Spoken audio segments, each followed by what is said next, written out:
Hello everybody and welcome back to another video. Today I'm going to be going through my March wrap up. Again, I know this is a little bit late, but the beginning of April was busy with Juliet's birthday and Easter, so I'm finally getting some time to sit down and record this. I'm just going to use my book journal as always and go through things.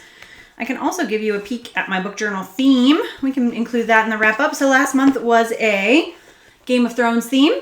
So I had little throne here, the Hand of the King, so that was a cute little theme, and I'm already finished April's theme because we're recording this in April. So in April, we have gone with Percy Jackson and the Lightning Thief. So this has been a fun couple of spreads for the reading journal, but we will get back to March. So the March wrap up. What did I read in March? Much like February, the month before, I read 7 books in March. 2 of those were on audio, and I didn't read any from my physical TBR. So it was mostly new books / library books and audiobooks for March. And I guess we will just go through them in the order that I read them, and I'll chat a little bit about them. So the first one was not one that I had on my reading list. This was called The Entanglement of Rival Wizards. And I believe the author's name is Sarah Roche. Maybe I know her name is Sarah because I can remember seeing that from the library book, but I don't remember 100% what her last name is, but I'll pop it up anyway. This one is, and I talked about this, I think, in a previous video, not knowing whether or not I can classify something as romantasy or not. This was a fantasy romance. It was a male-male fantasy romance. I don't know what even classifies as romantasy as a label. When I think of romantasy, I think of Sarah J. Maas and that style of romantic fantasy, which this very much wasn't.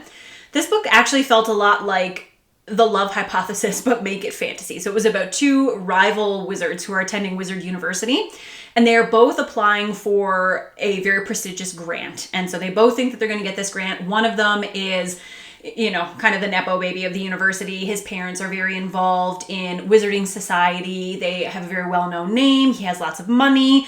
He doesn't really need this grant in terms of financial support. He just wants it for the social clout that it is going to carry to kind of prove himself. And then the second main character is very much from a humble background. He cannot continue his studies unless he is granted this or awarded this grant because he doesn't have the money to continue them otherwise.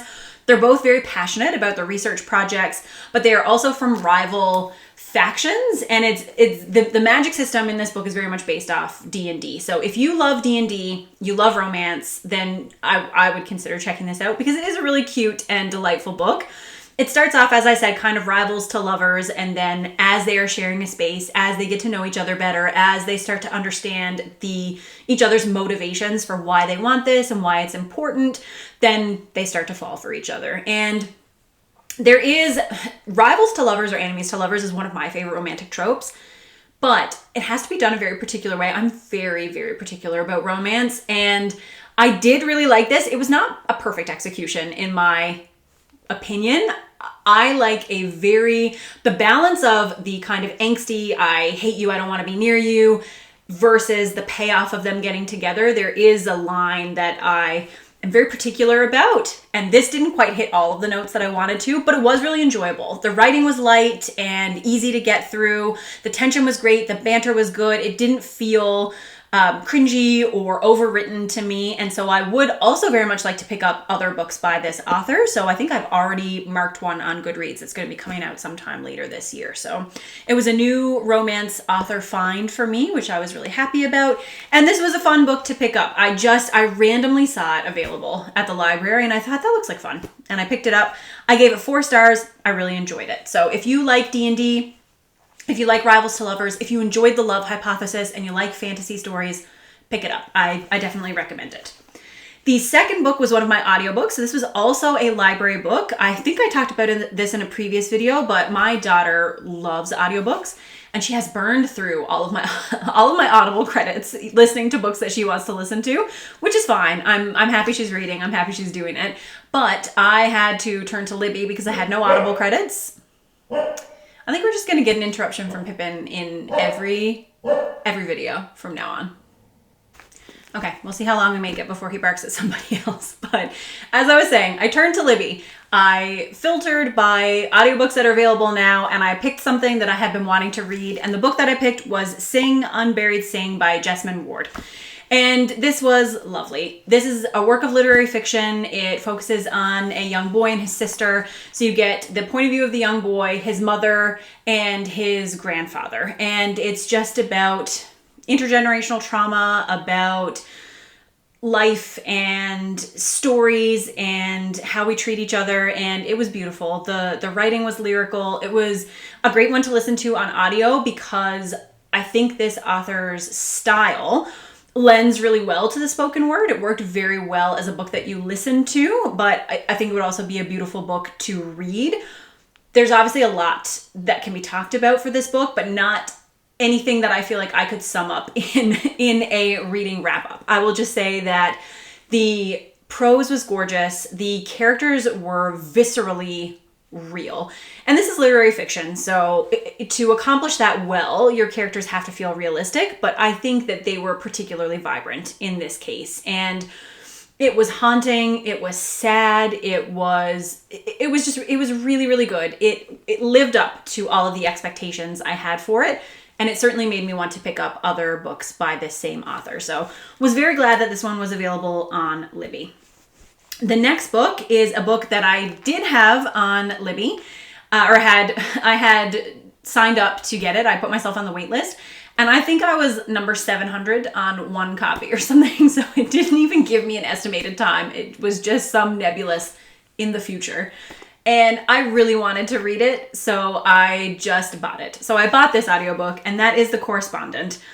I bought this because so many people were reading it, and I had a bunch of friends in Discord who also had put it on hold or who had been reading it, checking it out. And so many people were talking about it. It made the long list, I think. I don't think they've put out the short list. The long or short list for the Women's Fiction Prize. It just seemed like everybody was buzzing about it, and I really wanted to read it. So I picked it up on audio, and it was so good. I gave it 5 stars. It was my book of the month for sure. This is my favorite book that I read in March, and it was a delight. This is, I think, there are some books that are just made to be listened to on audio, and I know not everybody likes audiobooks, so I'm sure that reading this book is also a great experience, but this is a book that works so well as audio. It's an epistolary novel, and it is about a grumpy old lady, essentially. If you think about who is the Olive Kitteridge, if you've read those books, she puts me very much in mind of Olive Kitteridge, just like a very old woman who has been set in her ways. She has a very particular way of looking at the world, and you are getting this peek behind her psyche or into her psyche. And this takes place when she is in her later years. I think she's in her early 70s at the beginning of the book, if I'm not mistaken. And she loves to write to people. So she writes to people to say thank you. She writes to people to check in. She writes to people to pass along news. She likes to correspond, and she has always written letters since she was a young girl. So this book is comprised of a series of letters and emails to various people. And the people include her children, her ex-husband, her neighbor, her best friend, someone who works as a customer service representative for a company that she connects with. There's just a variety of people that she corresponds with. And we get a peek into her life and how it has been up to this point, and how she is feeling and what she's dealing with, and how she's coming to terms with aging and changing, and the world sometimes moving on in a direction that she hadn't anticipated, sometimes people moving on without her, sometimes wishing that she could be more involved. And the depth of emotion and characterization that this author has managed to fit into a series of letters is phenomenal. I think that for some people, this will probably edge into the overly sentimental, and that's fine. I usually don't enjoy that, but I will say that it felt very authentic and genuine to me in this book. The main character, Sybil, our line of thinking doesn't always line up. She makes mistakes, she stumbles, she does things that make other people uncomfortable, and she's willing to learn from those mistakes, and she is willing to reflect and recognize how the way that she has always done or seen things might not be the best way. And I thought that that was really nice. It was lovely. I had such a good time listening to this. It is a full cast audiobook, so there are a variety of people doing a variety of characters, and it was an excellent experience. I had such a good time. I could not recommend this highly enough as an audiobook. As I said, I'm sure it's also great to just read, but the audio I think is truly something special, and this one did manage to make me very emotional as I was reading it. Just the relationships and the depth of character, as I said, just very much worth the hype. This was a 5-star read for me in March, absolutely. After this, we're going to go from my favorite book of the month to my least favorite book of the month, unfortunately. So this is another romance, not fantasy, just regular romance this time. And this one is Every Step She Takes by Alison Cochrane. So this is another book that I bought in March, and it was because Alison Cochrane had been a romance author I really enjoyed. She was an auto-buy romance author. I really enjoyed her book. I don't remember what the name is, but it's over here. I'm just going to glance. The Charm Offensive. So that one was a male-male romance that took place on a show much like The Bachelor. And that one was really fun. I liked the style. I liked the angst. I liked the characterization. And then she released a Christmas romance that was called, again, titles are leaving my brain, but I can see them from over here. Kiss Her Once for Me. I don't know why I can't think of anything today, but Kiss Her Once for Me, which is a female romance, a sapphic romance. And that was one of my favorite romances that I had ever read. When I read it, I loved it. I thought it was so good. I loved the setup. I loved the execution. It was so, so good. And then she put out a third book that was focused more on grief, and it felt more like literary fiction or just, general fiction to me than romance. And I wasn't a huge fan. I thought, okay, things feel a little on the nose. The themes are very heavy-handed. It wasn't my favorite, but I thought, that's fine. I will just wait. I think this one is just a heavy topic and it probably wasn't for me. And I will wait until I get to the next book. And this was the next book. So this one was Every Step She Takes. And the premise, this is another sapphic romance. The premise of this book is that we have a woman who works at an antique furniture store that she inherited from her grandmother. She's never been in a relationship. Her sister is always setting her up on blind dates that she really doesn't enjoy. And so when her sister, I think she breaks a bone or something, she breaks her foot maybe. Her sister's a travel writer. And so when her sister breaks her foot, she takes her sister's place on her trip to Spain. And this is incredibly impulsive for her. She doesn't usually make choices like this.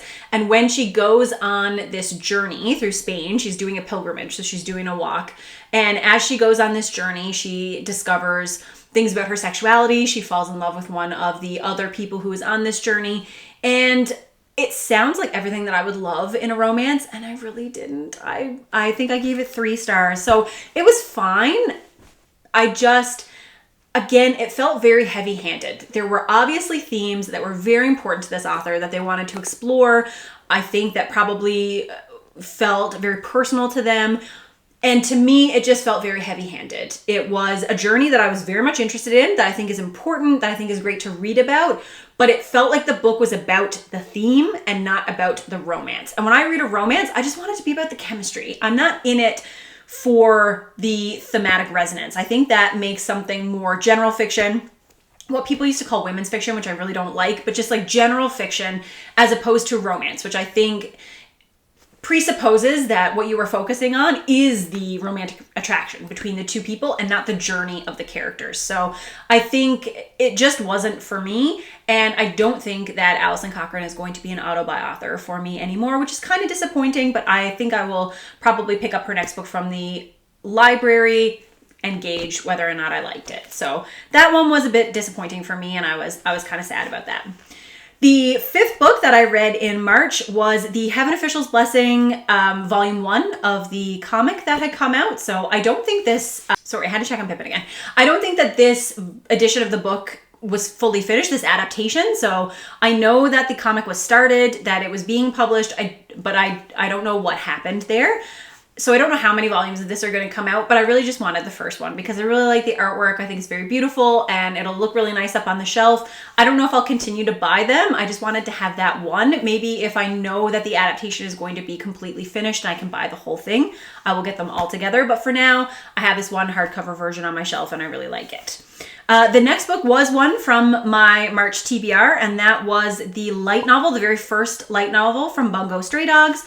Talked about this in my TBR video for March. Bungo Stray Dogs is an anime that I got really into this past year, and I have started to collect the light novels in the hopes of reading them all. So this one was called Osamu Dazai's Entrance Exam, and this is about one of the, we won't call him he's not technically the main character, but he feels like the main character of the anime, and it's about how he comes to work for the detective agency around which the entire anime centers. So it's about his introduction to the detective agency and what he has to do. It's interesting because this was adapted into the anime about a different character. So it's a very strange choice for the anime to take. I don't know why they made that choice or what ended up happening, but much of it was familiar. There were some details that were a little more fleshed out, which was enjoyable. I gave this 3.5 stars. I think my experience of light novels so far has been that if you are a big fan of the franchise, they're really fun to read, to learn more about the characters, get more character motivation, get to experience that world for a little bit longer because it's a world that you already know that you love. I haven't read a lot of light novels that I would say stand alone as amazing 5-star books on their own, but that's not what I'm looking for out of this experience. So I was really happy. If you are a Bungo Stray Dogs fan, then yes, I would pick this up. If you are not, then no, this is not necessarily what I would recommend you read. And the very last book for March was the third book in the Wings of Fire series. So this one's called The Hidden Kingdom. There are 5 books in the first mini arc of this kind of sprawling middle grade series. And all 5 of them center on a different one of the dragonettes or the young dragons in the story. And this one was about one of the rainwing dragons. And so we were learning more about that species of dragon, and that's what the story centered around. It's really hard to give a review of a book that's part of a series without doing spoilers, but I will just say that I gave this 4 stars. I'm still really liking this series. It's middle grade, but it's really fun. I'm having a great time talking to Juliet about it. I'm having a great time deciding which dragonettes are my favorite and which powers I like and which habitats are cool. So I know without a doubt, if this series had been out when I was young, I would have loved it. I would have been obsessed with it. It is so fun. So anybody who has fantasy loving kids, I would say definitely check this out. Maybe read it with them. I think it could be a fun activity to do together. But that's it. Those are my 7 books for March 2026. And please let me know what you read. Like I said, I know it's been a week or so since April began, but if you could think back that far, then let me know what you read in March and what your favorite read was. And I will see you with another video soon. Bye.